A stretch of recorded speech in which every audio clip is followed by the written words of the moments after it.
Okay, it's a cold morning here in early February in my backyard. Temperature's rising quickly though because we have quite a bit of sunlight here in Colorado. It's just a couple of degrees below freezing as I speak, but 3 hours ago it was negative 10 degrees Celsius, so pretty cold, but not a problem. I charge my batteries mostly when it's convenient and comfortable for me. I have a number of batteries that I use to operate my amateur radio station. My primary interest is running Morse code at very low power levels, so a big deep cycle battery generally lasts me a couple of weeks before needing to be charged up. And what I do is when the voltage drops to the point where it's no longer usable, I pull it out of my radio shack, as we call it, or my ham radio room, swap it out with another battery, and then bring it out here to charge it up. This 40-watt solar panel I bought brand new, I think around 15 years ago, maybe for $300. A little bit pricey back then, but prices are falling as we speak. The battery itself is a marine deep cycle battery from a very common big box store. This particular battery, again out of the string of batteries that I rotate for my operation, was brand new in 2009. And I know from some notes I've written on the side of it, I purchased it back then for $62. So pretty good deal overall. Works great, powers my equipment, like I say, for 1 or 2 weeks without too much trouble. And then when it's drained, I bring it out here and charge it up. I also spent a little bit of extra money here on this plastic case, mostly to make it easier to carry these heavy batteries in and out of the house.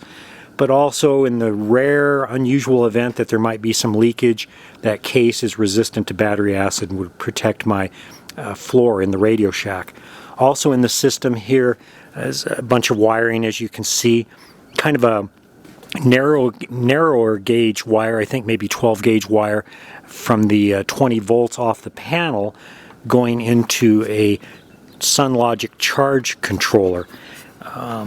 I don't think this company is in business any longer, but this particular kind of low-tech charge controller has served me well for the past 15 years, continues to work, and its main purpose, for me at least, is to not only control the charge, but to keep the battery from draining itself back into the panel should I forget and leave the panel out all night, or there's heavy clouds or something like that. So the SunLogic controller in this case, for my use anyway, is mostly to protect the panel and keep the battery from draining into it if conditions should change.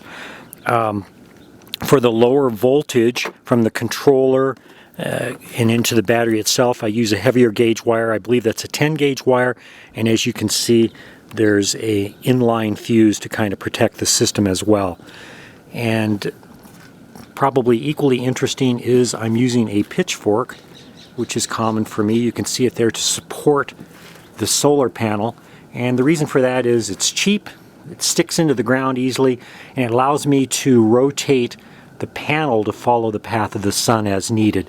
Generally though, I don't have to move the panel at all. We get plenty of sunlight here to charge up the battery, but I can take the panel and the pitchfork and the battery and the charge controller and put them wherever I need to in the yard for the best sunlight and those kind of advantages. But overall, the idea is to keep things cheap, inexpensive, simple, and easy to use. And I think I've accomplished this well with this system, and I've been doing this and charging batteries this way probably for nearly 15 years now. So it works for me, and hopefully it'll work for you.